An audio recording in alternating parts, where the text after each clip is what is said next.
Romantic গল্প। অসুস্থ স্ত্রী ও তার স্বামীর ত্যাগ। এক তরুণ দম্পতি ছিল। তারা একে অপরকে ভীষণ ভালোবাসতো। বিয়ের পর তাদের জীবন ছিল খুবই সুখের, হাসি আনন্দে ভরা। একে অপরের খেয়াল রাখত। না বলা মনের কথা, চোখের ভাষা তারা বুঝতে পারত, কারণ তাদের ভালোবাসা ছিল আসল ও গভীর। কিন্তু হঠাৎ একদিন তার স্ত্রী মারাত্মক অসুস্থ হয়ে পড়ল। ধীরে ধীরে তার সৌন্দর্য হারাতে শুরু করলো।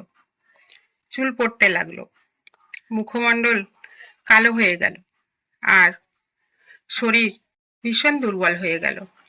কাজ করার ক্ষমতা হারিয়ে ফেলল। স্ত্রী সবসময় আয়নার দিকে তাকিয়ে নিজেকে দেখত আর কান্নাকাটি করত। সে তার স্বামীকে বলতো, তুমি তো একজন সুন্দরী স্ত্রী পেয়েছিলে, এখন আমি কুৎসিত হয়ে যাচ্ছি। তুমি চাইলে আমাকে ছেড়ে যেতে পারো। কিন্তু স্বামী সবসময় হাসি মুখে উত্তর দিত, তুমি যদি কুৎসিত হও, তবে পৃথিবীর সবচেয়ে সুন্দর জিনিসটাই কুৎসিত হয়ে গেছে।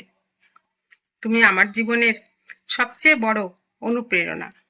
তোমাকে ছেড়ে যাওয়ার কোনো প্রশ্নই আসে না। স্ত্রী আরো হতাশ হয়ে বলতো, আমি এখন অসুন্দর, অসুস্থ, কোনো কাজ করতে পারি না, তোমার যত্ন করতে পারি না। যত দিন যাচ্ছে আমি তো তোমার বোঝা হয়ে যাচ্ছি। ঘরে বাইরে অনেক কাজ করে তুমি ক্লান্ত হয়ে যাচ্ছ, বিশ্রাম নেওয়ার সময় পাও না। তখন স্বামী হাত ধরে বলতো, শোনো, ভালোবাসা কখনো শুধু রূপের জন্য হয় না। ভালোবাসা হয় আত্মার জন্য, বিশ্বাসের জন্য। তোমাকে আল্লাহ আমার অর্ধাঙ্গিনী বানিয়েছেন। আমি কিভাবে তোমাকে ফেলে দিই? তোমার পাশে থেকে যতদিন বাঁচব, আমার জীবন ততদিনই অর্থবহ হবে। স্ত্রী তার স্বামীর ভালোবাসা আর সাহস থেকে নতুন শক্তি পায়।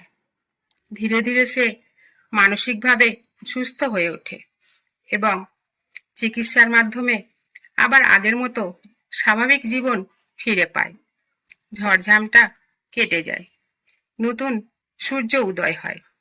তারা পুনরায় সুখে জীবনযাপন করতে শুরু করে। শিক্ষা। সত্যিকারের ভালোবাসা কখনো সৌন্দর্যের উপর নির্ভর করে না, বরং ত্যাগ, ধৈর্য ও আত্মার বন্ধনে গড়ে ওঠে। কঠিন সময়ে পাশে থাকা ভালোবাসার সবচেয়ে বড় পরীক্ষা। যারা ভালোবাসায় ধৈর্য ধরে, তারা ইহকাল ও পরকালে সুখী হয়।